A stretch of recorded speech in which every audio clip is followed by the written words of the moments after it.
Assalamualaikum warahmatullahi wabarakatuh. Izinkan kami memperkenalkan diri. Kami tim ekspedisi Patriot IPB University dengan kawasan transmigrasi Moratakung Kamang Baru. Di sini saya Lauren Astrista, STR BNS dengan ketua tim Dr. Vera Lianta BR Sebayang SPMSI dengan anggota tim yang pertama Amalia Putri Susanti, lalu ada Andini Azahra dan terakhir ada Muhammad Anas Hidayat. Pertama, kegiatan ini dilatar belakangi oleh pendekatan utama dalam mencapai tujuan pembangunan berkelanjutan, yang pastinya mendukung aktivitas produktif, pencapaian lapangan kerja yang layak, pengembangan kewirausahaan yang selaras dengan misi Astacita, misi ke-6. Kabupaten Sijunjung yang merupakan wilayah transmigrasi memiliki komoditas pangan utama yaitu pertama ada padi sawah, jagung, umbi-umbian, serta masih banyak lagi. Nah, Kabupaten Sijunjung tepatnya di Kecamatan Kamang Baru yaitu merupakan salah satu wilayah transmigrasi yang memiliki lahan potensial yang luas namun belum dimanfaatkan secara optimal. Nah, untuk tujuan kegiatan yang pertama, kita ini menggali potensi dan tantangan dalam pemanfaatan komoditas pangan. Lalu kita juga mengidentifikasi dan melakukan pemetaan komoditas unggulan.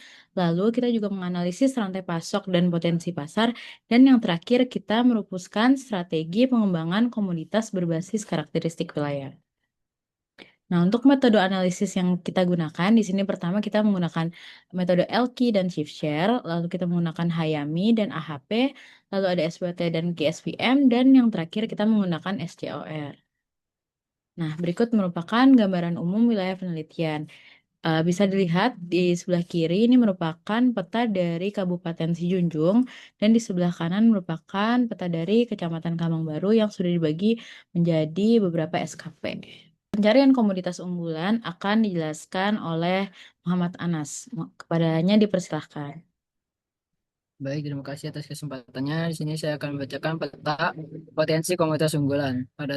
Berdasarkan data tabel di sini, LQ tahun 2020 sampai 2024, nilai LQ sektor pertanian, kehutanan, dan perikanan di Sijunjung tercatat lebih dari satu untuk setiap tahunnya dalam periode tersebut.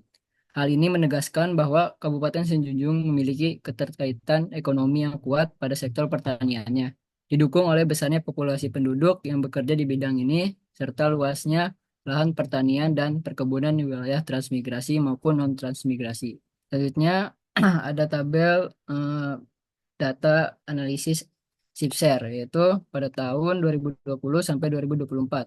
Untuk sektor pertanian, dapat dijelaskan kontribusinya masing-masing komponen, yaitu ada pengaruh nasional share yang terhadap sektor pertanian Sijunjung yang cenderung positif. Artinya, apabila sektor ini tumbuh mengikuti rata-rata pertumbuhan nasional, terdapat pertambahan output yang cukup signifikan. Hal ini mencerminkan bahwa pertumbuhan ekonomi nasional memberikan dorongan besar bagi pertanian daerah, misalnya melalui peningkatan permintaan pangan nasional atau kebijakan pemulihan ekonomi. Selanjutnya ada efek proporsional shift, yaitu sektor pertanian Sijunjung yang kemungkinan bernilai negatif atau kecil, mendekati selama 2020 sampai 2024. Sektor pertanian ini biasanya tumbuh lebih cepat dari daya acuannya. Selanjutnya ada diferensial shift, yaitu menjadi sorotan utama karena mencerminkan daya saing spesifik lokal sektor pertanian Sijunjung, yaitu hasil SIPSER mengidentifikasikan bahwa daya saing lokal sektor pertanian Sijunjung cukup kuat. Komponen diferensial sektor pertanian tercatat positif pada tahun 2020 sampai 2024, yang berarti pertumbuhan output pertanian di Sijunjung melampaui pertumbuhan sektor pertanian di wilayah acuannya. Selanjutnya ada analisis karakteristik kesuburan tanah, yaitu berupa pH, salinitas, drainase, tekstur, kedalaman, dan topografi. Dilihat dari eh, 5 lokasi, yaitu Moratakung, Lubuk Tarantang, Kamang, Balangtaro, Kunangan Parikrantang, yaitu memiliki rekomendasi komunitas masing-masing. Di sini ada hasil uji analisis tanahnya, yaitu bisa dilihat data-datanya, hasil uji tanah di 5 lokasi tersebut. Untuk berikutnya kepada Andini akan menjelaskan terkait dengan AHP dan rantai pasok. Padanya dipersilahkan. Terima kasih atas kesempatannya. Di sini saya akan menjelaskan hasil dari AHP, yaitu berdasarkan kriteria kesejahteraan, pendapatan, tenaga kerja, yaitu jumlah tenaga kerja, kemudian kemiskinan, penurunan kemiskinan itu bagaimana, kemudian pertumbuhan ekonomi atau LPE, inflasi daya beli masyarakat, lalu juga terdapat alternatif komoditi, yaitu ada kelapa sawit, karet, padi, dan jagung. Namun, untuk hasil AHP ini mengerucut kepada satu komoditi, yaitu kelapa sawit. Next. Untuk rantai pasok komoditas kelapa sawit, yaitu dimulai dari penyedia input, dilanjutkan kepada petani kelapa sawit, kemudian ada pengumpul, lalu ke PKS atau pabrik kelapa sawit, kemudian refinery atau RBDPO, kemudian dilanjutkan ke industri hilir, sedangkan ada juga rantai pasok dari selain ke pengumpul atau KUD, yaitu pengumpul atau TOKE. Dilanjutkan kepada PKS, refinery atau RBDPO, lalu ke industri hilir. Yang terakhir yaitu dari petani kelapa sawit dilanjutkan langsung ke PKS, refinery atau RBDPO, lalu ke industri hilir. Nilai tambah rantai produksi sawit, yaitu yang pertama CPO mentah. CPO mentah ini menjadi nilai ekonomi dasar dari pengolahan TBS. Kemudian lanjut lagi ke RBDPO, yaitu peningkatan nilai melalui pemurnian. Lalu yang ketiga yaitu menjadi minyak goreng sebagai produk akhir dengan nilai tertinggi. Next. Selanjutnya yaitu di sini terdapat jaring laba-laba. Dapat dilihat diagramnya yaitu penyedia input. Di sini kelemahannya terkait dengan koordinasi logistik dan manajemen aset. Dapat dilihat manajemen aset ini mendapatkan skor 3. Jadi keterbatasan infrastruktur dan ketergantungan pada pihak ketiga ini mengakibatkan keterlambatan pengiriman dan skor yang didapatkan rendah dari beberapa indikator reliability dan deliver. Kemudian untuk petani, di sini fleksibilitasnya relatif rendah atau agility-nya terbatas. Kemudian untuk pengumpul atau KUD, yaitu ketergantungan pada jalur pemasaran tunggal. Lalu untuk pabrik kelapa sawit, yang menjadi kendala adalah infrastruktur, lalu kualitas jalan dan sarana transportasi yang belum optimal, sehingga transportasi dari TBS ke pabrik dan distribusi CPO-nya terganggu. Next. Neraca pangan, supply dan demand. Menurut Gabungan Pengusaha Kelapa Sawit Indonesia atau GAPKI dan Asosiasi, konsumsi domestik CPO di Indonesia ini pada tahun 2023 mencapai kurang lebih 23,21 juta ton. Lalu proporsi ekspor versus konsumsi domestik ini pada 2021, konsumsi domestiknya mewakili kurang lebih 33,9% dari produksi nasional, sedangkan ekspor kurang lebih 66,1%. Proyeksi permintaan, misalnya menurut studi Katiwada et al. Tahun 2021 menyebutkan bahwa untuk memenuhi permintaan domestik ditambah ekspor, Indonesia ini membutuhkan kurang lebih 51 juta ton CPO pada tahun 2025. Kadin ini memproyeksikan permintaan nasional domestik ditambah ekspor meningkat kurang lebih 71 juta ton pada tahun 2035 dan kurang lebih 95 juta ton pada tahun 2050. Tadi yang paling besar nilai produksinya itu sebesar 26.369.860. Kemudian untuk biaya produksi terbesar dari padi sebesar 15.287.590. Kemudian untuk pendapatannya lebih besar dari komoditas kelapa sawit sebesar 14.266.320. Untuk benefit rasionya yang paling besar juga dari komoditas sawit sebesar 1,41. Terima kasih Andini. Untuk berikutnya observasi lapangan akan dijelaskan oleh Amalia Putri Susanti. Kepadanya dipersilakan. Terima kasih banyak atas kesempatannya, Mbak Lauren. Jadi di sini ada observasi lapangan terkait sarana prasarana pendukung komoditas, di mana ini ada bukti-bukti dokumentasi dari beberapa nagari. Yang pertama dari Muara Takung, Lubuk Tarantang, Kunangan Pari Kerantang, Kamang, dan Padang Tarok. Lanjut, di sini ada matriks SWOT komunitas unggulan yang terdiri dari strengths, weakness, opportunities, dan threats. Di mana bisa dilihat Bapak Ibu, di sini ada opportunities yang dikuningin ini tidak ada pengolahan CPO menjadi RBDPO dan produk akhir dengan nilai tinggi. Jadi inilah yang menjadi landasan bentuk temuan strategi kita di hasil laporan akhir. Lalu selanjutnya ini ada matriks SWOT komunitas unggulan di mana hasil posisi kuadran SWOT-nya ini ada di kuadran 1, di mana sumbu X internal kekuatan dan kelemahannya ini didapatkan dari skor strength dikurang weakness. Lalu untuk sumbu Y-nya didapatkan dari skor opportunities dikurang skor threats. Dan kuadran 1 ini merupakan strategi agresif atau growth oriented strategi, di mana fokus strateginya ini menggunakan kekuatan internal untuk memanfaatkan peluang eksternal gunanya untuk mendorong pertumbuhan dan hilirisasi sektor sawit.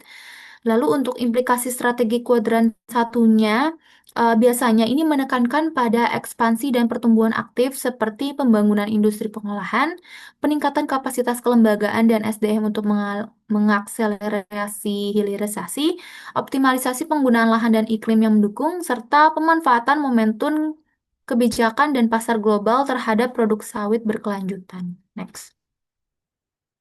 Lalu di sini ada perumusan strategi pengembangan komoditas berbasis karakteristik wilayah, di mana yang pertama ini ada strategi SO, yaitu dengan memanfaatkan lahan luas dan dukungan kebijakan hilirisasi untuk membangun fasilitas pengolahan lokal atau pabrik CPO. Lalu yang kedua ada memperkuat kelembagaan petaninya, di sini seperti koperasi atau kemitraannya, guna memadukan modal sosialnya. Lalu ada strategi WO, di mana kita bisa meningkatkan akses pasar dan modal melalui kemitraan petani, dan meningkatkan kapasitas SDM petani melalui pelatihan budidaya dan teknologi hilirisasi. Selanjutnya ada strategi ST, di mana kita mendiversifikasi produk hilir dan sumber pendapatan tambahan, misalnya hortikultura dan biofuel. Lalu ada menerapkan teknologi adaptif seperti irigasi sederhana, pemulihan tanaman tahan cuaca untuk mengurangi risiko iklim dan hama yang ada. Terakhir ini ada strategi WT, weakness dan threats, di mana perbaikan dan pembangunan infrastruktur jalan, jembatan, irigasi melalui kolaborasi pemerintah daerah dan swasta.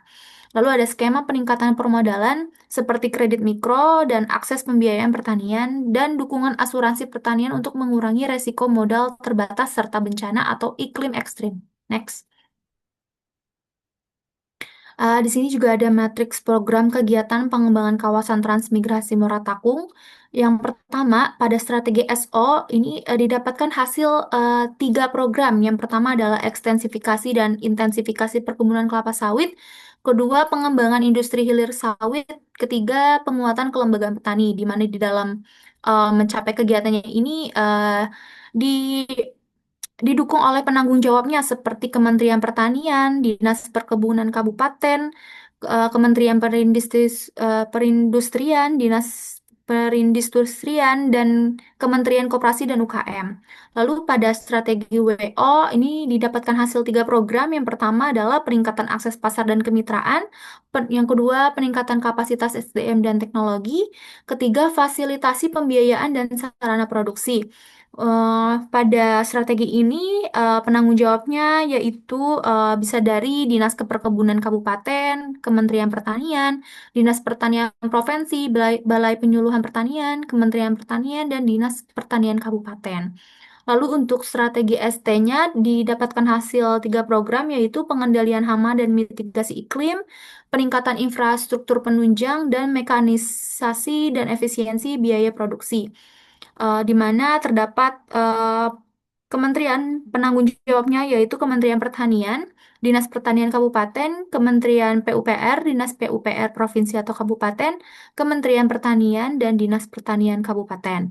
Lalu yang terakhir ada strategi dari WT didapatkan 2 program, yaitu penguatan ketahanan ekonomi petani dan perlindungan dan stabilitas usaha perkebunan, di mana di sini terdapat penanggung jawabnya yaitu seperti Kementerian Pertanian, Kementerian Koperasi dan UKM, Kementerian Pertanian, dan Badan Pengelola Dana Perkebunan Kelapa Sawit. Next. Jadi setelah kita melakukan wawancara dan FGD kepada stakeholder OPD dan di tiap-tiap negari, didapatkan hasilnya yaitu wawancara dilakukan untuk menghitung RC ratio sekaligus mengetahui alur rantai pasok tiap-tiap komoditas di Kecamatan Kamangbaru. Dan stakeholder yang terlibat di antaranya itu seperti kecamatan dan tiap-tiap negari, penyedia input, petani, pengepul atau KUD, pabrik, pedagang, dan konsumen. Next. Jadi kita melakukan FGD sebanyak 6 kali. Biasanya kita melakukan FGD ini di kecamatan maupun di kabupaten seperti di kantor bupati dan di kantor Disnakertrans. Nah, ini adalah bentuk publikasi media massa dari tim kita, di mana ini yang pertama ada dari kegiatan FGD, FGD 1 sampai 2. Next. Lanjut, ini juga ada bentuk media massa, lalu kita juga pernah masuk Padang TV, lalu juga eh, masih banyak. Ini ada bentuk kegiatan kita yang terakhir ini adalah bentuk kegiatan kita di akhir kegiatan sebagai ketua tim dengan Pak Bupati di Kabupaten Sijunjung di kantor Bupati. Oke, baik. Terima Baik. kasih kepada Mbak Amalia. Dengan begini, berakhirnya presentasi kita kali ini. Sekian dan terima kasih. Mohon maaf bila banyak salah kesalahan. Wassalamualaikum warahmatullahi wabarakatuh.